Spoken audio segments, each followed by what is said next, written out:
Cinema based ആണല്ലോ നമ്മളിപ്പോൾ സംസാരിക്കുന്നത്. അപ്പോൾ എൻ്റെ തലയിൽ വരുന്ന ഒരു സിനിമയാണ്. ഇനി ഇവരുടെ ഇടയിലോട്ട് കയറി വരുന്ന ഒരു മോറൽ പോലീസിങ് ആറ്റിറ്റ്യൂഡോടെ കയറി വരുന്ന ശ്രീനാഥ് ബസീനെയാണ് നമ്മൾ പിന്നെ കാണുന്നത്. പക്ഷെ ഞാനൊരു കുട്ടിയുടെ അമ്മയാണ്. അപ്പൊ എനിക്ക് പറയുന്നത് എൻ്റെ കുട്ടിയുടെ മുമ്പിൽ എന്ത് സംഭവിച്ചാലും അങ്ങനത്തെ ഒരു സീൻ ആ കുട്ടിയുടെ കഴുത്തിലോട്ട് കത്തി വെക്കുക, ആ സമയത്ത് എനിക്ക് എങ്ങനെ പോയാലും ക്യാരക്ടറിനോട് എനിക്ക് യോജിക്കാൻ കഴിയുന്നില്ല. ഡോക്ടർ പറഞ്ഞതിൽ ഏറ്റവും കൂടുതൽ എനിക്ക് കണക്ട് ചെയ്യാൻ പറ്റുന്ന ഒരു സിനിമ എന്ന് പറയുമ്പോൾ വിക്ടിം ഷെയ്മിങ്ങിന്റെ കാര്യത്തിൽ വർഷത്തെ മികച്ച തിരക്കഥയ്ക്കുള്ള അവാർഡും അതുപോലെ തന്നെ ഫീച്ചർ ഫിലിമിനുള്ള അവാർഡൊക്കെ നേടിയ സിനിമയാണ്. എനിക്ക് ക്ലൈമാക്സ് ഒഴിച്ച് ബാക്കിയെല്ലാം ഓക്കെയാണ്. ക്ലൈമാക്സിൽ മാത്രമാണ് എനിക്കൊരു തൃപ്തിക്കുറവ് തോന്നിയിട്ടുള്ളത്. എന്താണ് ഈ പെൺകുട്ടികളുടെ അസമയം എന്ന് പറയുന്നത്? കാരണം ലോയിൽ എങ്ങും എഴുതിയിട്ടില്ല പെൺകുട്ടികൾക്ക് അസമയം. അവൾക്ക് ഒരു സപ്പോർട്ട് തുടക്കത്തിൽ കിട്ടുന്നുണ്ടെങ്കിൽ പോലും അവസാനത്തേക്ക് എല്ലാവരും കൈയൊഴിയുന്ന ഒരു അവസ്ഥയിലേക്കാണ് സിനിമ കൊണ്ടുപോകുന്നത്. കാരണം ആ മൊളസ്റ്റേഷൻ നടന്ന കുട്ടിക്ക് ഒരു ധൈര്യം വന്ന് പോയി ഒരു അടി കൊടുക്കാൻ. ഞാൻ നേരത്തെ പറഞ്ഞ പോലെ ഇങ്ങനെയൊക്കെ ചെയ്യുന്ന സ്ത്രീക്ക് എന്തോ കുഴപ്പമുണ്ട്. No means no. പക്ഷെ ഒരു ഗേൾസിനെക്കാട്ടും കൂടുതൽ എനിക്ക് പറയാനുള്ളത് തലക്കിട്ട് അടിച്ചിട്ടാണെങ്കിലും ആണുങ്ങളോടാണ് എനിക്ക് പറയാനുള്ളത്.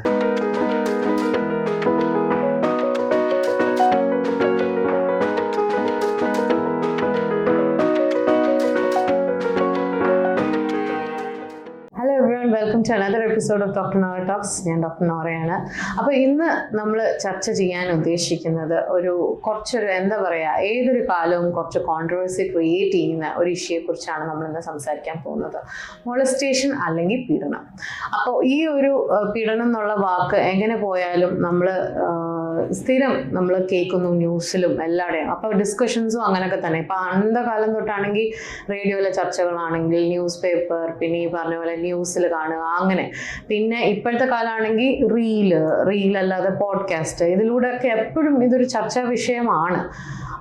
പക്ഷെ ഇതിനകത്തൊക്കെ ഒരു കോമൺ ആയിട്ടുള്ള ഫാക്ടർ എന്താണെന്ന് വെച്ച് കഴിഞ്ഞാൽ, ഈ ഒരു അന്ധകാലം തൊട്ട് ഈ ഒരു കാലം വരെ ഒരു ആർട്ട് ഫോം തന്നെ ഇത് കോൺസ്റ്റൻ്റായിട്ട് ഈ ഒരു വിഷയത്തെ പല രീതിയിൽ, അതായത് ആ ഒരു കാലഘട്ടം തൊട്ട് ഇപ്പോഴത്തെ കാഴ്ചയിലോട്ട് എങ്ങനെ എത്തുന്നു എന്നുള്ള പ്രോഗ്രസ് നമ്മൾ നോക്കിയിട്ടുണ്ടെങ്കിൽ കാണാൻ പറ്റുന്ന ഒരു ആർട്ട് ഫോമാണ് സിനിമ.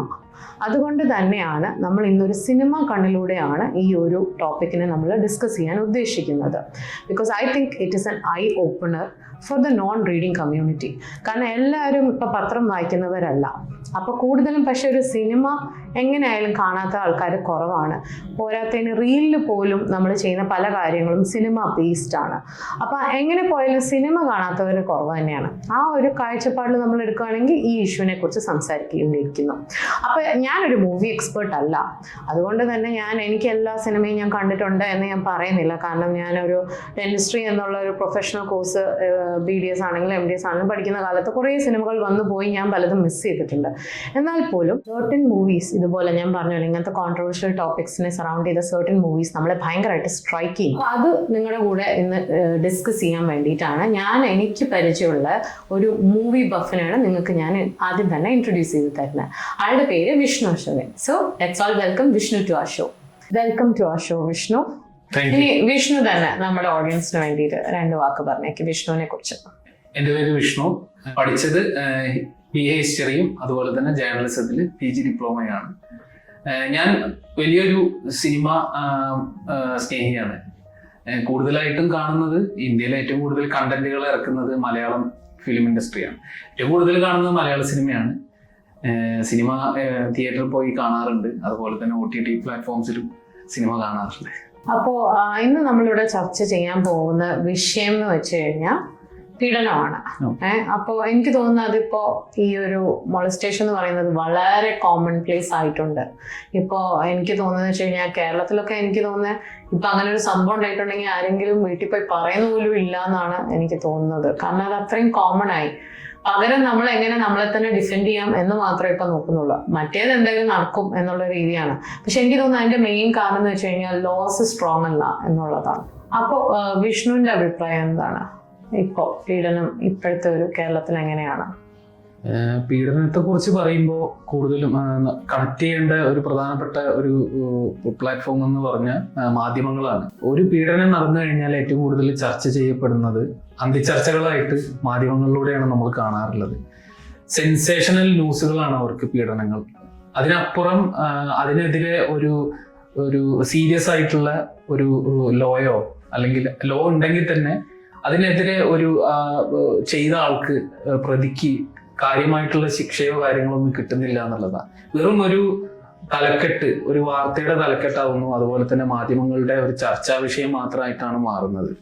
ഇപ്പൊ വിഷ്ണു പറഞ്ഞ ഒരു കാര്യത്തില് എനിക്ക് തോന്നുന്നത് എന്താന്ന് വെച്ച് കഴിഞ്ഞാൽ എന്റെ മനസ്സിൽ വരുന്ന സിനിമ ബേസ്ഡ് ആണല്ലോ നമ്മളിപ്പോ സംസാരിക്കുന്നത്. അപ്പൊ എന്റെ തലയിൽ വരുന്ന ഒരു സിനിമയാണ് കപ്പേള. അത് നല്ല അടിപൊളി സിനിമയായിരുന്നു. സത്യം പറഞ്ഞാൽ നമ്മൾ പറയുകയാണെങ്കിൽ സാധാരണഗതിയിൽ ആർക്കും സംഭവിക്കാൻ പറ്റുന്ന ഒരു റോങ് നമ്പറിൽ നിന്ന് എന്തായി മാറും, ആ കുട്ടിയുടെ ലൈഫേ മാറി മറിക്കുന്നു. ആദ്യം നമുക്ക് എല്ലാവർക്കും ഒരു ഭയങ്കര ഒരു romantic atmosphere, this is A love story എന്നുള്ള ഒരു ഫീലൊക്കെ തന്നിട്ട്, പക്ഷെ എന്നാലും BGM ശ്രദ്ധിച്ചു കഴിഞ്ഞാൽ നമുക്ക് ചില നിമിഷങ്ങളിൽ തോന്നും എന്തോ വലുത് വരാൻ പോകുന്ന ഒരു ഫീലൊക്കെ അവർ തരുന്നുണ്ട്. പക്ഷെ എന്നാലും ആ ലെവലിലോട്ട് വലുതാവും എന്നുള്ളത് എനിക്ക് തോന്നുന്നത് ഞാൻ പ്രതീക്ഷിച്ചിട്ടേ ഇല്ല. ഇപ്പൊ പറഞ്ഞില്ലേ, ഒരു തലക്കെട്ടായി മാറുന്നു, ഒരു ശിക്ഷയില്ല. എനിക്ക് തോന്നുന്ന ആ ഒരു ഒറ്റ റീസൺ ആണ് ശരിക്കും പറഞ്ഞാൽ ആ ഒരു മറ്റേ ഹീറോ റോഷൻ മാത്യു ആള് ഒരു കാണാൻ പുറത്ത് നല്ല ഒരു പാവം പയ്യനാണെങ്കിൽ പോലും ഉള്ളിൽ ഇത്രയും വലിയൊരു ഇതാണ് കൊണ്ട് നടക്കുന്നുണ്ട്. And he's not afraid of the law. കാരണം ഈ പറഞ്ഞില്ലേ അത്ര സീരിയസ് അല്ലല്ലോ മോൺസ്റ്റേഷൻ ആണെങ്കിൽ. ഇപ്പൊ ആക്ച്വലി ഈ പറഞ്ഞ പോലെ പെൺവാണിപ്പം പോലും ഒരു പ്രശ്നമല്ല എന്നാണ് ആളുടെ ഒരു ആറ്റിറ്റ്യൂഡും മറ്റും ഭാവമൊക്കെ കണ്ടു കഴിഞ്ഞാൽ എല്ലാം ഓക്കെയാണ്. ഇപ്പൊ പോലീസുകാർ പിടിക്കുമ്പോഴും ആളങ്ങനെ മാനേജ് ചെയ്യാണ് കാര്യം. അപ്പൊ ആ ഒരു അങ്ങനത്തെ ഒരു ക്യാരക്ടറും, പിന്നെ ഈ ഒരു പാവ ഒരു റൂറൽ ബാക്ക്ഗ്രൗണ്ടിൽ നിന്ന് വരുന്ന ഒരു പെൺകുട്ടിയും, പിന്നെ ഇവരുടെ ഇടയിലോട്ട് കയറി വരുന്ന ഒരു മോറൽ പോലീസിങ് ആറ്റിറ്റ്യൂഡോടെ കയറി വരുന്ന ശ്രീനാഥ് ബസിനെയാണ് നമ്മൾ പിന്നെ കാണുന്നത്. പക്ഷെ ശ്രീനാഥ് ബസി ഇവരെ ഫോളോ ചെയ്യുന്നതിനുള്ള റീസൺ നമ്മൾ കുറച്ച് കഴിഞ്ഞാണ് അറിയുന്നെങ്കിലും ഇപ്പൊ ആ ഒരു കുട്ടി അന്നന്റെ കണ്ണിലൂടെ ആ ഒരു പൊട്രേ ചെയ്ത ക്യാരക്ടറിന്റെ ആ ഒരു കുട്ടി കാണുന്നതെന്ന് വെച്ചാൽ ഒരു സദാചാര പോലീസായിട്ടാണ്. ഇവരെ എങ്ങും ഇരിക്കാൻ സമ്മതിക്കുന്നില്ല, കുറെ നേരമായിട്ട് ഇവരെ ഫോളോ ചെയ്യുന്നു. പക്ഷെ അതിന്റെ റീസൺ നമുക്ക് കുറച്ച് കഴിഞ്ഞാൽ മനസ്സിലാവുന്നത് ആൾക്ക് ഇയാളെ സംശയമുണ്ട്, ഇയാളുടെ ഇന്റൻഷൻസ് മനസ്സിലായിട്ട് ഇടപെടാൻ നോക്കിയതാണ്. അതൊരു മോറൽ പോലീസിങ്ങിന്റെ നല്ലൊരു ഭാഗമായിട്ടാണ് എനിക്ക് തോന്നുന്നത്. എന്താണ് വിഷ്ണുവിന്റെ അഭിപ്രായം? തീർച്ചയായിട്ടും തുടക്കത്തിൽ നമുക്ക് ശ്രീനാഥ് ബാസിയുടെ ക്യാരക്ടറിനെ കാണുമ്പോൾ ഒരു ഇറിറ്റേഷൻ ഫീൽ ചെയ്യും, നമുക്കൊരു ശല്യക്കാരനായിട്ട് ഫീൽ ചെയ്യുന്നുണ്ടെങ്കിലും പിന്നീട് അത് ഒരു നല്ലതിന് വേണ്ടിയിട്ടുള്ള ഒരു ശ്രമമാണ്. അതായത് ആ പെൺകുട്ടിയെ പ്രൊട്ടക്ട് ചെയ്യാൻ വേണ്ടിയിട്ടായിരുന്നു എന്നുള്ളത് കാണുമ്പോൾ ആ കഥ കൊണ്ടുപോയ രീതി വളരെ വ്യത്യസ്തമാണ്. പിന്നെ അന്നാമേനന് ഞാൻ പറയേണ്ട കാര്യമില്ല, മികച്ച നടിക്കുള്ള സംസ്ഥാന അവാർഡ് കിട്ടിയ സിനിമയാണ് കപ്പേള. നന്നായിട്ട് തന്നെ അഭിനയിച്ചിട്ടുണ്ട്. ശ്രീനാഥ് ബാസിയെ പോലെ തന്നെ നമ്മൾ പടം കണ്ടു കഴിഞ്ഞാൽ നമുക്ക് തോന്നിപ്പോകും ശ്രീനാഥ് ബാസിയെ പോലെ. അതായത് നമ്മൾ പല സ്ഥലത്തും ഇതുപോലെ പ്രശ്നങ്ങളിൽ പെടുന്ന സ്ത്രീകളുണ്ട്, പെൺകുട്ടികളുണ്ട്. അപ്പൊ നമ്മളും ഇതുപോലെ ആ ഒരു സ്ഥാനത്ത് ഇടപെട്ടിട്ടുണ്ടെങ്കിൽ ചിലപ്പോ ആരെങ്കിലും ഒക്കെ രക്ഷിക്കാം അല്ലെ. പക്ഷെ ചില സമയത്ത് എന്താന്ന് വെച്ച് കഴിഞ്ഞാൽ ഈ ഒരു ഇടപെടൽ കുറച്ചൊരു കടന്നു പോയിട്ട് വേറെന്തൊക്കെയോ ആയി പോകുന്നു. എനിക്ക് തോന്നുന്നു അതിന്റെ ഏറ്റവും വലിയ എക്സാമ്പിൾ ആണ് ഇഷ്ക് എന്ന് പറഞ്ഞ സിനിമ. കാരണം അത് വേറെന്തൊക്കെയോ ആയി മാറുകയാണ്. ആളുടെ ഇന്റൻഷൻസും അത്ര പ്യൂർ അല്ല. നമ്മൾ ഷൈൻ്റെ പോർട്രേ ചെയ്ത ക്യാരക്ടർ നോക്കിക്കഴിഞ്ഞാൽ നമുക്ക് ശരിക്കും ഒരു വെറുപ്പ് വരും. കാരണം ആദ്യം ഇവരെ ഇങ്ങനെ ഇട്ട് ശരിക്കും പറഞ്ഞാൽ അങ്ങോട്ട് നമ്മളൊക്കെ അങ്ങോട്ട് വല്ലാണ്ടാവുന്ന ഫീലിനാണ് അവരത് ചെയ്യുന്നത്. കാരണം നമ്മുടെയൊക്കെ മനസ്സിലിപ്പോ ആരാ പ്രണയിക്കാത്ത ആരും ഉണ്ടാവില്ല. അപ്പൊ ഇങ്ങനെ ഒരു ആളുമായിട്ട് നമ്മൾ തീരെ കറങ്ങിയിട്ടില്ല എന്ന് നമുക്ക് പറയാൻ പറ്റില്ല. കറങ്ങുന്ന സമയത്ത് ശരിയാണ് അവര് പറഞ്ഞ പോലെ ഒരു സമയം ശരിയല്ല എന്നുള്ളൊരു കൺസെപ്റ്റ് അവിടെ വരുന്നുണ്ട്. അപ്പോ ആ ഒരു സമയത്ത് ഇങ്ങനെ സാഹചര്യത്തിൽ നമ്മളെ പിടിച്ചു എന്ന് പറയുന്ന പോലെ തന്നെ, പക്ഷെ ആ ഒരു സമയത്ത് അയാൾ ആ സമയത്ത് എത്രയോ തവണ അയാളുടെ കൂടെയുള്ള ആള് പറഞ്ഞു ഇല്ല വിട്ടേക്ക് എന്ന് പറഞ്ഞിട്ടും അയാൾ ഇങ്ങനെ തന്നെ അവരെ ഇങ്ങനെ ചുറ്റിപ്പറ്റി നിന്നിട്ട് ഭയങ്കരമായിട്ട് എനിക്കൊന്ന് മാനസിക പീഡനമാണ് നമ്മൾ ശരിക്കും പറഞ്ഞാൽ അതിനകത്ത് കാണുന്നത്. പക്ഷേ ഞാൻ എന്ത് സംഭവിച്ചാലും ഷെയ്ൻ റിയാക്ട് ചെയ്ത് ഷൈനികത്തിന്റെ ക്യാരക്ടർ അതിന് റിയാക്ട് ചെയ്തില്ലേ സെക്കൻഡ് ഹാഫ്, അത് ഭയങ്കരമായിട്ട് കൈയടിച്ച് പാസ്സാക്കിയ ഒരുപാട് ജനറേഷൻ. യൂത്ത് എന്ന് പറഞ്ഞാൽ മൊത്തത്തിൽ അതിനായിട്ട് അടിപൊളിയായിരുന്നു, ഇങ്ങനെ തന്നെ വേണം, അയാളുടെ വീട്ടിൽ പോയി അങ്ങനെ തന്നെ വേണം. പക്ഷെ ഞാൻ അതിനെ ആക്ച്വലി എതിർക്കുന്നു. ഉള്ളിന്റെ ഉള്ളിൽ ചിലപ്പോ ആയിരുന്നു കാണുമെങ്കിലും, പക്ഷെ ഞാനൊരു കുട്ടിയുടെ അമ്മയാണ്. അപ്പൊ എനിക്ക് പറയുന്നു എൻ്റെ കുട്ടിയുടെ മുമ്പിൽ എന്ത് സംഭവിച്ചാലും അങ്ങനത്തെ ഒരു സീൻ ആ കുട്ടിയുടെ കഴുത്തിലോട്ട് കത്തി വെക്കുക, ആ സമയത്ത് എനിക്ക് എങ്ങനെ പോയാലും ഷൈനികത്തിന്റെ ക്യാരക്ടറിനോട് എനിക്ക് യോജിക്കാൻ കഴിയുന്നില്ല. ശരിക്കും പറഞ്ഞ ഒരു റിവെഞ്ചിനെ അങ്ങേ അപ്പുറം ലെവലിലോട്ട് കൊണ്ടുപോകുന്ന ഒരു ഫീല്. വിഷ്ണുവിന് എന്താ പറയാനുള്ളത്? ഡോക്ടർ പറഞ്ഞതിനോട് എനിക്ക് യോജിപ്പുണ്ട്. കാരണം അത്രയും ഒരു കടന്ന കൈയാണ് ഷെയ്ൻ നിഗം ചെയ്ത ക്യാരക്ടർ ഷൈൻ്റെ കുടുംബത്തിനോട് ചെയ്യുന്നത് അതിൽ. കാരണം ഒരു വിക്റ്റിമായിട്ട് ഉള്ള ഒരാളാണ് ഷെയ്ൻ. പക്ഷെ അത് അയാൾക്ക് പിന്നീട് അനുഭവിക്കാൻ, അതായത് അയാളുടെ മകളുടെ മുമ്പിൽ വെച്ചിട്ടാണ് വളരെ മോശമായിട്ട് ഭാര്യയും അതുപോലെ തന്നെ കുട്ടിയെയൊക്കെ മുമ്പിൽ വെച്ചാണ് വളരെ മോശമായിട്ട് ഷെയ്ൻ സംസാരിക്കുന്നത്. അപ്പൊ അതൊക്കെ വലിയൊരു ആ കുടുംബത്തിന് വലിയൊരു ഷോക്കാണ് ഉണ്ടാക്കിയിട്ടുള്ളത്. ടിപ്പിക്കൽ മലയാളീസ്, അതായത് ആളുകള് പൊതുവെ സിനിമയിലെ ഒരു ഹീറോനെ കാണണം, അല്ലെങ്കിൽ മുണ്ട് മടക്കി കുത്തി അല്ലെങ്കിൽ വീട് ചവിട്ടി തുറന്ന് പോയി ഹീറോയിസം കാണിക്കുന്ന എല്ലാ നായകന്മാരെയും എല്ലാവരും ഇഷ്ടപ്പെടും. ഭൂരിഭാഗം മലയാളികളും ഇഷ്ടപ്പെടും. സംവിധായകൻ അങ്ങനെ ഒരു അപ്രോച്ചാണ് അതിൽ വെച്ചിട്ടുള്ളത്. എനിക്ക് ക്ലൈമാക്സ് ഒഴിച്ച് ബാക്കിയെല്ലാം ഓക്കെയാണ്. ക്ലൈമാക്സിൽ മാത്രമാണ് എനിക്കൊരു തൃപ്തിക്കുറവ് തോന്നിയിട്ടുള്ളത്. അങ്ങനെയാണ് എനിക്ക് ഡോക്ടർ പറഞ്ഞ കാര്യം. അല്ല, പക്ഷെ ഇപ്പൊ ആ പറഞ്ഞ പോലെ റിവെഞ്ച് മോഡിന്റെ കാര്യമാണെങ്കിലും, പക്ഷെ എന്റെ ഇഷ്ടപ്പെട്ടുള്ള ക്ലൈമാക്സിനെക്കാട്ടും എനിക്ക് തോന്നുന്ന എൻഡിങ് ഇല്ലേ, അവള് അവസാനം ആക്സെപ്റ്റ് ചെയ്യുന്നില്ല എന്നുള്ളത് മാത്രമാണ്. അതാണ് ആക്സെപ്റ്റ് ചെയ്യാത്തത് വളരെ ഭയങ്കര അടിപൊളിയാണ്. അത് അവളുടെ സ്ട്രോങ് ആയിട്ട് തന്നെ അവള് നിൽക്കുന്നുണ്ട്. കാരണം നമ്മൾ എപ്പോഴും ഒരാളുടെ ശരിക്കുള്ള രൂപം നമ്മൾ കാണുന്ന അയാളെ ഒന്ന് പ്രഷറൈസ് ചെയ്താലാണ്. അപ്പോൾ ശരിക്കും പറഞ്ഞാൽ ഷെയ്ൻ ആക്ച്വലി അനുഭവിച്ച ഭയങ്കര സങ്കടകരമായ കാര്യമാണ്. കാരണം അവൻ കെട്ടാനിരുന്ന പെണ്ണാണ്. പക്ഷെ അവനെ ആ സമയത്ത് മൊത്തം അലട്ടുന്ന ചോദ്യം അവൾക്ക് എന്ത് സംഭവിച്ചു എന്നുള്ളതായിരുന്നു അവന്റെ ഏറ്റവും വലിയ പ്രശ്നം. മറ്റവൻ അവളെ തൊട്ടോ പിടിച്ചോ ഉമ്മ വെച്ചോ, ഇത് മാത്രമാണ് അവന് ഭ്രാന്തനെ പോലെ. അവളാണ് അത് അനുഭവിച്ചത്. അവള് ആ സമയത്ത് അവനിൽ നിന്ന് എക്സ്പെക്ട് ചെയ്യുന്ന ഒരു കംഫർട്ട് അത് അവൻ കൊടുത്തിട്ടില്ല. He was not bothered. He was only bothered about അവന്റെ ആ ഒരു റിവെഞ്ച് മാത്രമായിരുന്നു ബോദറേഷൻ. അതായിരുന്നു ഏറ്റവും മുഖ്യം എന്ന് എനിക്ക് തോന്നുന്നു. അത് കഴിഞ്ഞപ്പോഴത്തേക്ക് അവന് ആശ്വാസമായി. ഒന്നും നടന്നില്ല എന്നും കൂടെ കേട്ടപ്പോഴത്തേക്ക് അങ്ങനെ ഒരു പെണ്ണിനെ അപ്രോച്ച് ചെയ്തപ്പോൾ അവളത് ഓക്കെ എന്ന് പറഞ്ഞ് ആക്സെപ്റ്റ് ചെയ്തിരുന്നെങ്കിൽ എനിക്ക് തോന്നുന്ന സിനിമ തന്നെ എനിക്ക് പറയാൻ താല്പര്യമില്ല. പക്ഷെ I think ending was really good. അപ്പൊ അങ്ങനെ ഒരു കാര്യമല്ല. പക്ഷെ നമ്മൾ പറയുകയാണെങ്കിൽ ഇപ്പൊ ഇതിനകത്ത് സംഭവിച്ചൊരു കാര്യം എന്ന് വെച്ചാൽ കുട്ടിയുടെ അടുത്തും ഞാൻ നേരത്തെ പറഞ്ഞില്ലേ, അസമയം എന്ന് പറഞ്ഞൊരു ടോക്ക് അവിടെ വരുന്നുണ്ട്. കാരണം അസമയം ആ ഒരു സാഹചര്യത്തിൽ അവർ പിടിക്കുന്നു എന്നുള്ളത്. അപ്പോഴും എങ്ങനെ പോയാലും നമ്മൾ ക്വീന്റെ സിനിമയിൽ ആ ചോദ്യം ഓർമ്മ വരുന്നത്, അസമയം എന്താണ് ഈ പെൺകുട്ടികളുടെ അസമയം എന്ന് പറയുന്നത്. കാരണം ലോയിൽ എങ്ങും എഴുതിയിട്ടില്ല പെൺകുട്ടികൾക്ക് അസമയം എന്ന്, ആൺകുട്ടികൾക്ക് വേറെ സമയം, പെൺകുട്ടികൾക്ക് സമയം, അങ്ങനെയൊന്നും പറഞ്ഞ് കൊടുത്തിട്ടില്ല. പക്ഷെ ആ അസമയത്ത് കുട്ടി ഇങ്ങനെ പിടിച്ചിട്ട് കുട്ടി ഇങ്ങനെ എന്ന് പറഞ്ഞ് വിക്ടിം ഷെയിം ചെയ്യുന്നുണ്ട് ആ കുട്ടീനെ. എല്ലാം കുട്ടിയുടെ തെറ്റാ. കൂടെ നിന്ന ചെക്കന് ഒരു തെറ്റുമില്ല ഒരു കാരണവശാലും. ഇപ്പൊ അവിടെ ഒന്നും സംഭവിച്ചില്ല. ശരിക്കും പറഞ്ഞ ബോയ് ഫ്രണ്ട് ആയിരുന്നു. പക്ഷെ ബോയ് ഫ്രണ്ട് അല്ലായിരുന്ന ഒരു സിറ്റുവേഷൻ ആയിരുന്നു കപ്പേള, അല്ലേ? ബോയ് ഫ്രണ്ട് അല്ലായിരുന്നു. അവൻ ശരിക്കും ഇവളെ യൂട്ടിലൈസ് ചെയ്യാൻ വേണ്ടി തന്നെയാണ് കൊണ്ടുവന്നത്. അപ്പൊ പക്ഷെ ആ ഒരു കേസ് കഴിഞ്ഞപ്പോ നമ്മൾ കൂടുതൽ എക്സ്പെക്ട് ചെയ്യുന്ന ഈ വിക്ടിം ഷെയ്മിങ് ആണ്. പക്ഷെ അത് നമ്മളെ ശരിക്കും സർപ്രൈസ് ചെയ്തു, ഇല്ലേ? കാരണം കപ്പേളയിൽ വിക്ടിം ഷെയ്മിങ് ഇല്ല, നടക്കുന്നില്ല. ഇല്ല.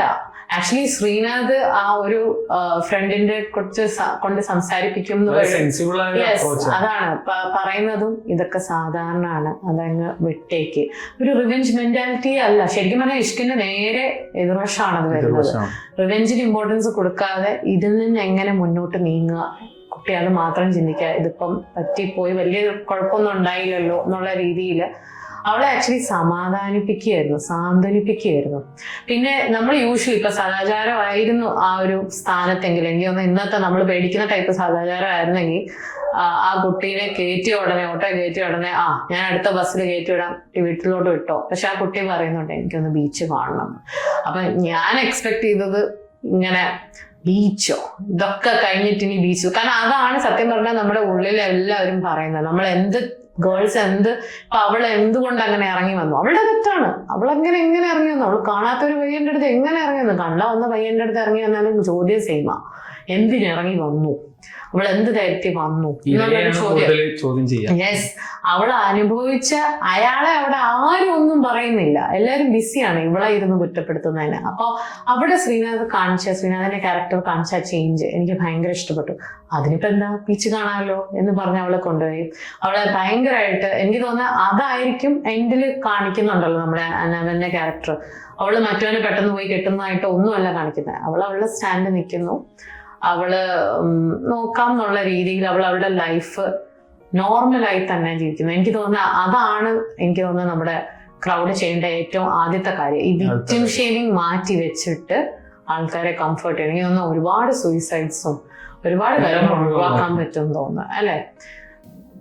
ഡോക്ടർ പറഞ്ഞതില് ഏറ്റവും കൂടുതൽ എനിക്ക് കണക്ട് ചെയ്യാൻ പറ്റുന്ന ഒരു സിനിമ എന്ന് പറയുമ്പോൾ വിക്ടിം ഷെയ്മിങ്ങിന്റെ കാര്യത്തില് ആട്ടമാണ്. ആനന്ദകർഷി സംവിധാനത്തിൽ വർഷത്തെ മികച്ച തിരക്കഥയ്ക്കുള്ള അവാർഡും അതുപോലെ തന്നെ ഫീച്ചർ ഫിലിമിനുള്ള അവാർഡൊക്കെ നേടിയ സിനിമയാണ്. വലിയ ശ്രദ്ധ നേടിയ സിനിമയാണ്. അതിൽ അഞ്ജലി എന്ന് പറയുന്ന ഒരു ക്യാരക്ടർ ഉണ്ട്. ആ ക്യാരക്ടറിന് അവള് എക്സ്പീരിയൻസ് ചെയ്യുന്ന ഒരു കാര്യമുണ്ട്. ആ ഒരു നാടക സമിതിയിലുള്ള ആളുകൾക്കിടയിൽ നിന്ന് ഒരാളാണ് അവളെ രാത്രി അവളോട് വളരെ മോശമായിട്ട്, അവൾ ഉറങ്ങുന്ന സമയത്ത് വളരെ മോശമായിട്ട് പെരുമാറുന്നത്. പക്ഷെ അവൾക്ക് ഒരു എന്താ പറയാ, ഒരു സപ്പോർട്ട് തുടക്കത്തിൽ കിട്ടുന്നുണ്ടെങ്കിൽ പോലും അവസാനത്തേക്ക് എല്ലാവരും കൈയൊഴിയുന്ന ഒരു അവസ്ഥയിലേക്കാണ് സിനിമ കൊണ്ടുപോകുന്നത്. സത്യം പറഞ്ഞാൽ അവൾ ഒറ്റയ്ക്കാവുകയാണ്. ബോയ് ഫ്രണ്ട് ആയിട്ടുള്ള ആൾക്ക് പോലും എത്തുന്നുണ്ട്. അതെ അതെ അതെ, അവള് തന്നെ. കാരണം അവള് വളരെ ഫ്രീ ആയിട്ടാണ് എല്ലാവരോടും സംസാരിക്കുന്നത്. ഇന്നത്തെ ഒരു സമൂഹത്തിന്റെ പ്രശ്നമാണ്. ഒരു പെൺകുട്ടി വളരെ ഫ്രീ ആയിട്ട് സംസാരിക്കുമ്പോൾ, അവൾക്ക് ഇഷ്ടപ്പെട്ട ഭക്ഷണം കഴിക്കുമ്പോൾ, അവൾക്ക് ഇഷ്ടപ്പെട്ട യാത്രകൾ പോകുമ്പോൾ, അവൾക്ക് ഇഷ്ടപ്പെട്ട ഡ്രസ്സ് ഇടുമ്പോൾ അവൾ എന്തോ പ്രശ്നക്കാരിയാണ്, അവൾ ശരിയല്ലാത്ത കുട്ടിയാണ്, പെൺകുട്ടിയാണ് എന്നുള്ള രീതിയിലുള്ള ഒരു തെറ്റിദ്ധാരണ, ഒരു സ്റ്റീരിയോ ടൈപ്പിംഗ് ഉണ്ട്.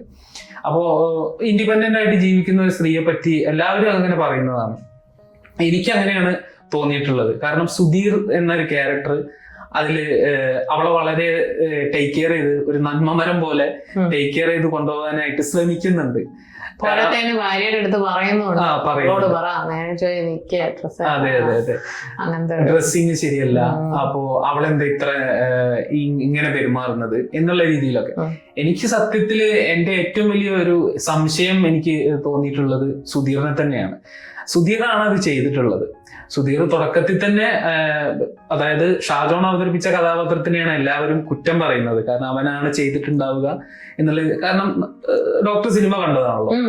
അതില് ആ സിനിമയില് ഷാജോണിനെ തന്നെയാണ് എല്ലാവരും കുറ്റം പറയുന്നത്. അപ്പൊ സുധീർ ഉടനടി തന്നെ അതിനൊരു തീർപ്പ് കൽപ്പിക്കുന്നുണ്ട്. കാരണം അവൻ തന്നെയാണ് ചെയ്തത്, അവനെ ഉടനെ പറയുന്നത്. അതിന്റെ മുന്നേ ഒരു ആർഗ്യുമെന്റ്സ് ഒന്നും പറയാതെ ഉടനെ തന്നെ അവനെ സമിതിയിൽ നിന്ന് ആശാനോട് പറഞ്ഞ് പുറത്താക്കണം എന്ന് മാത്രമാണ് പറയുന്നത്. അല്ല, പക്ഷെ ഇപ്പം വിഷ്ണുവിന്റെ കാഴ്ചപ്പാടാണ് ഞാൻ എതിരുന്നത്. കാരണം ഞാനും സുധീറിനെയാണ് സംശയിക്കുന്നത് കൂടുതൽ. പക്ഷെ കംപ്ലീറ്റ് അങ്ങോട്ട് വിട്ടു തരാൻ പറ്റുന്നില്ല. കാരണം എന്താണെന്ന് വെച്ച് കഴിഞ്ഞാൽ ഇതിനകത്ത് ഇപ്പൊ മധു എന്ന് പറഞ്ഞ ക്യാരക്ടർ പറയുന്നുണ്ട്, ഒരു ടാക്ടൈൽ ഹാലുസിനേഷൻ ആണ് കുട്ടിക്ക് തോന്നിയത്, എല്ലാം കുട്ടിയുടെ തലയിലായിരുന്നു. പക്ഷെ ഡയറക്ടർ ആക്ച്വലി അതിനുള്ള ആ ഒരു പറയാനുള്ള ഒരു സാഹചര്യം ക്രിയേറ്റ് ചെയ്ത് എങ്ങനെയാന്ന് വെച്ച് കഴിഞ്ഞാൽ, നമ്മളിപ്പോൾ എങ്ങനെ പോയാലും ഇപ്പോഴത്തെ ഇന്ത്യൻ സിനിമ എടുത്ത് നോക്കിയാൽ ഭയങ്കര ഗ്രാഫിക് ആയിട്ട് നമുക്ക് കാണിച്ചു തരുന്നുണ്ട്. നമ്മുടെ ഉള്ളിലൊക്കെ ഇങ്ങനെ ഇംപ്രിന്റ് ആവുന്നുണ്ട് എങ്ങനെയാണ് ഒരു റേപ്പ് സീൻ നടക്കുക എന്നുള്ള ഒരു കാര്യമൊക്കെ നമുക്ക് ശരിക്കും പറഞ്ഞാൽ കാണുന്നുണ്ട്. പക്ഷേ ഈ ഒരു സീനിൽ സത്യം പറഞ്ഞാൽ ഒന്നും കാണിക്കുന്നില്ല. രാത്രിയിൽ നിന്ന് രാവിലെ ആവുന്നു. പിന്നെ നമ്മൾ പക്ഷേ ജെറിൻ ആ പൊർട്രേ ചെയ്ത ക്യാരക്ടർ, അതായത് അഞ്ജലി എന്ന ക്യാരക്ടറിലൂടെ ജെറിൻ നമ്മുടെ ഉള്ളിൽ ശരിക്കും പെർഫോമൻസ് വെച്ചിട്ട് നമ്മൾ ശരിക്കും ഫീൽ ചെയ്യും, അയ്യോ കുട്ടിക്ക് ശരിക്കും എന്തോ സംഭവിച്ചു. ഇല്ലെങ്കിൽ ഇപ്പൊ ആ ഒരു പതറലും എല്ലാം ഒരു ആരോടും ആദ്യം മിണ്ടാതിരിക്കുക. എല്ലാവരും ഇതിനകത്ത് ഉന്നയിച്ച ഒരു വലിയ ക്യാരക്ടർ ഞാൻ കണ്ട കാര്യം എന്ന് വെച്ച് കഴിഞ്ഞാൽ, ആണുങ്ങളെല്ലാം ഉന്നയിച്ച ഒരു കാര്യം എന്ന് വെച്ചാൽ, ഇവളെന്താ ഇത്രയും വയ്യത് പറയാം, ഇപ്പൊ സംഭവം നടന്നിട്ട് ഇപ്പൊ ഇത്രയും ദിവസമായല്ലോ എന്നുള്ളതാണ് ആ ഒരു ചോദ്യം. പക്ഷെ ഞാൻ ചോദിക്കുന്നത് വെച്ച് കഴിഞ്ഞാൽ, അതൊരു ആണുങ്ങളുടെ മെന്റാലിറ്റി ആയിട്ടായിരുന്നു. സാധനം നടന്നാൽ ഉടനെ കംപ്ലൈന്റ് ചെയ്യുക, ഉടനെ റിയാക്ട് ചെയ്യുക. സത്യം പറഞ്ഞാൽ ആണുങ്ങളുടെ വ്യൂ പോയിന്റ് ആണത്.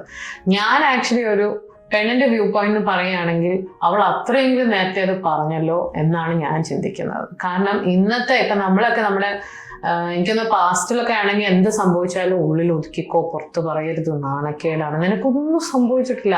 അവളാണെങ്കിൽ അങ്ങനത്തെ ഒരു ബിലീഫിൽ വളർന്നൊരു കുട്ടിയെ നമുക്ക് നല്ലപോലെ ക്ലിയർ ആവും. കാരണം അവളത് പറയുന്നുണ്ട്. അവളുടെ ബോയ് ഫ്രണ്ടായ വലിയ ഫോട്ടോയോട് പറയുന്നുണ്ട്, എനിക്ക് നടന്നിട്ടേ ഇല്ല എന്ന് വിശ്വസിക്കാനാണ് ഞാൻ താല്പര്യപ്പെടുന്നത്, എനിക്കിത് ആരോടും പറയണ്ട. ആക്ച്വലി സ്പീക്കിംഗ് ആ ഒരു ക്യാരക്ടറിന് കംപ്ലൈന്റ് ഇല്ലായിരുന്നു. പക്ഷെ ഈ പറഞ്ഞ വിനയ് അതിനെ എങ്ങനെയെങ്കിലും നടത്തിയിട്ട് വിനയ്ക്കെതിരെ നിൽക്കുന്ന ഷാജോന്റെ ക്യാരക്ടറിനെ പുറത്താക്കി കഴിഞ്ഞാൽ അവൻ ആ ഒരു ഹീറോ റോൾ കിട്ടും. സത്യം പറഞ്ഞാൽ അതുകൊണ്ട് തന്നെ നമുക്ക് അങ്ങോട്ടും സംശയം വരാം. കാരണം വിനയും ആക്ച്വലി ഇപ്പൊ അവള് പറയുന്ന കുറച്ച് കാര്യങ്ങൾ ഒന്ന് താക്കോല് അത് ആരുടെ കയ്യിലാണെന്ന് നമുക്ക് ആർക്കും അറിയില്ല. പിന്നെ പറയുന്ന കാര്യം പെർഫ്യൂം, ആ ഒരു വൃത്തികെട്ട മണം. അപ്പൊ ശരിക്കും പറഞ്ഞാൽ ഹരി എന്ന ക്യാരക്ടർ ചാടിയിട്ടില്ല എന്നുള്ളത് സത്യമാണ്. പക്ഷെ പിന്നെ നമുക്ക് കാണിക്കുന്ന എല്ലാവരും എന്താ പറയുന്നത് കുളിച്ച് കിടന്നു എന്നുള്ളൊരു മട്ടാണ് അവരത് കാണിക്കുന്നത്. പിന്നെ ഈ പറഞ്ഞ മറ്റേ സുധീറിന്റെ ക്യാരക്ടർ വെള്ളത്തിൽ ചാടിയിട്ടില്ല, പിന്നെ വിനയ് ഫോർട്ട് ചാടിയിട്ടില്ല, പിന്നെ അങ്ങനെ കുറച്ച് ക്യാരക്ടേഴ്സ് പോയിട്ടില്ല. അപ്പൊ അവർക്കൊക്കെ ആക്ച്വലി പെർഫ്യൂമിന്റെ സാധ്യത കൂടുതലുണ്ട്.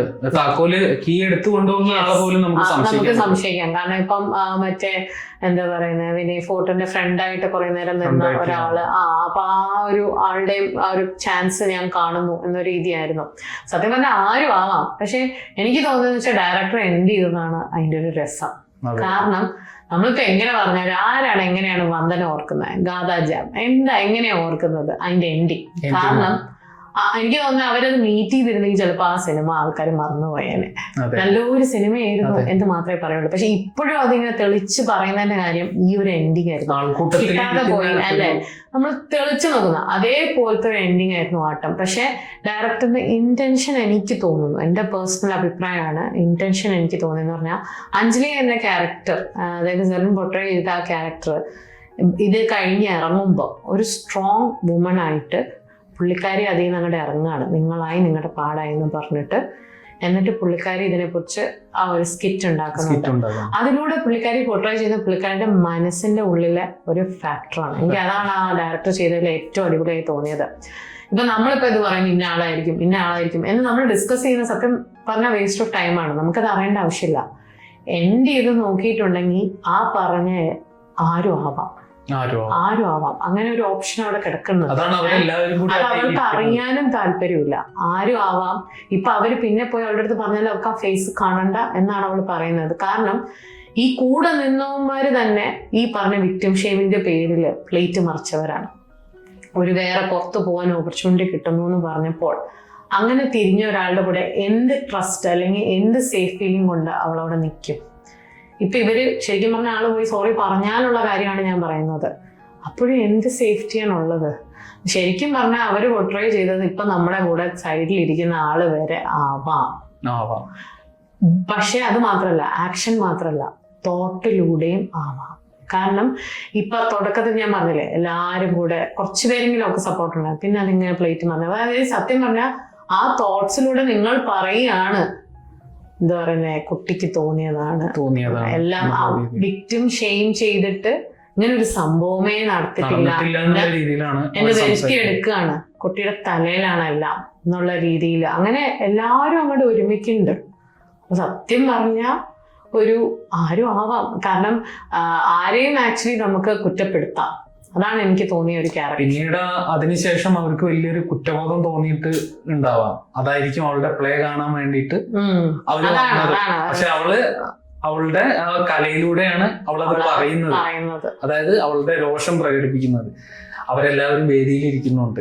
അവരിൽ ഏതെങ്കിലും ഒരാള്, അല്ലെങ്കിൽ ഏതെങ്കിലും ഒരാളല്ല, ഡോക്ടർ പറഞ്ഞ പോലെ തന്നെ എല്ലാവരും പ്രതികളാണ് എന്നുള്ള രീതിയിൽ. പിന്നെ എനിക്ക് ഇതിനകത്ത് പറയാനുള്ള ഒരു കാര്യം എന്ന് പറഞ്ഞാൽ അത്ര ഇതാവുന്ന ഒരു കാര്യമല്ല. പക്ഷെ ഈ ഒരു സിനിമ കണ്ടപ്പോ എനിക്ക് തോന്നിയ ഒരു കാര്യമാണ്, പ്രമുഖ നടൻ പണ്ട് ഒരു വലിയ ഇൻസിഡന്റ് ഉണ്ടായി, വലിയ കോൺട്രവേഴ്സി ഉണ്ടായി, സെൻസേഷണൽ ആയിരുന്നു. ഒരു നടീനെ എന്താ പറയുന്നത് പറഞ്ഞ് ഒരാൾക്ക് കാശ് കൊടുത്ത് ആളെ എന്താ പറഞ്ഞ ഈ പറഞ്ഞ പീഡനത്തിന് ഇരയാക്കി അന്ന് എന്ന് പറഞ്ഞിട്ട് അന്ന് ആ സിനിമ അസോസിയേഷൻ എന്ന് തന്നെ പറയണം, സിനിമ അസോസിയേഷൻ ഈ പറഞ്ഞ ആട്ടത്തിന്റെ ഈ ഒരു ഡിസ്കഷൻ മോഡായിട്ടാണ് എനിക്ക് ഫീൽ ചെയ്യുന്നത്.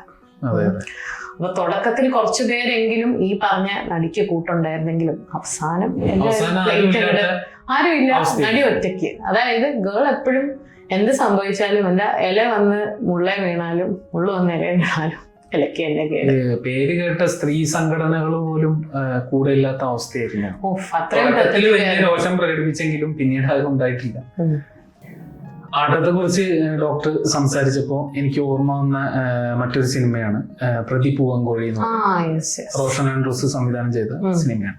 അതില് ബസ്സിൽ വെച്ചിട്ടാണ് ഒരു സ്ത്രീ പെൺകുട്ടി മഞ്ജു വാര്യർ അഭിനയിച്ച കഥാപാത്രം സത്യം പറഞ്ഞു കഴിഞ്ഞാൽ ആട്ടത്തിലൊരു ഗിൽറ്റിന്റെ മറവിലായിരുന്നു.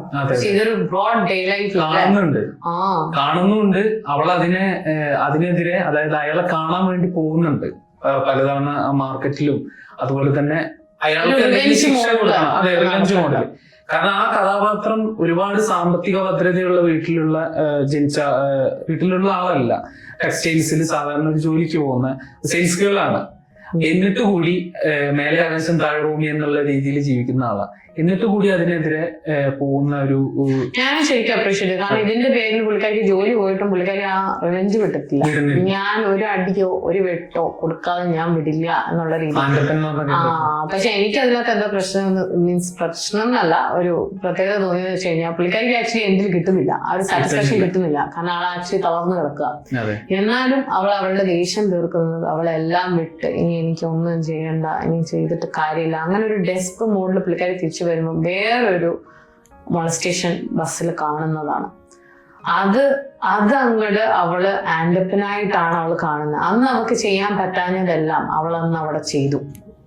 വേറൊരാളെയാണ് മോളസ്റ്റ് ചെയ്തെങ്കിലും. പക്ഷെ ആ മഞ്ജു വാര്യറിന്റെ റോള്, ആ ഒരു ക്യാരക്ടർ ചെയ്തത് കൊണ്ട് എന്താ അവിടെ ഉണ്ടായെന്നറിയോ? ഒരു വുമൺ എംപവർമെന്റ് ആണ് ഉണ്ടായത്. കാരണം ആ മോളസ്റ്റേഷൻ നടന്ന കുട്ടിക്ക് ഒരു ധൈര്യം വന്ന് പോയി ഒരു അടി കൊടുക്കാൻ.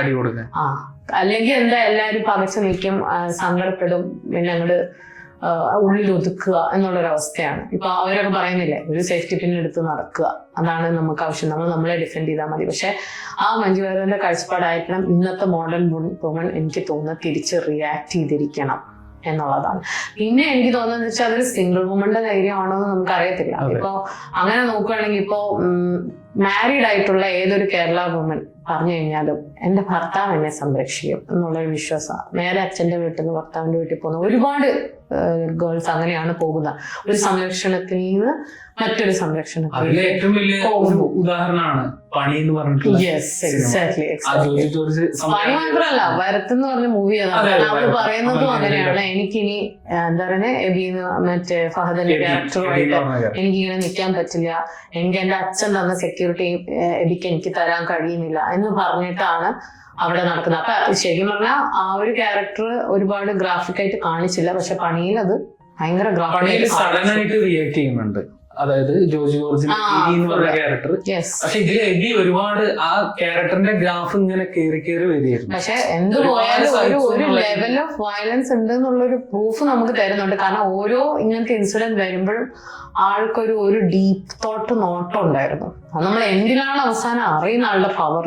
പിന്നെ ശരിയാണ്, നമുക്കിപ്പോ ഇങ്ങനെ ചെയ്ത ഒരാൾക്ക് ഒരു എന്താ പറയുന്നത്, ഒരു പണിഷ്മെന്റ്, റിവെഞ്ച് തേടണ്ടെന്ന് ഞാൻ പറയുന്നത്. ഇപ്പൊ അന്ന് ഞാൻ ശ്രീനിവാസത്തിന്റെ കാര്യത്തിൽ പറഞ്ഞതുപോലെ റിവെഞ്ച് തേടണ്ടല്ല. ചില ആൾക്കാർ don't deserve to live in this world after what they have done എന്ന് ഞാൻ വിശ്വസിക്കുന്നു.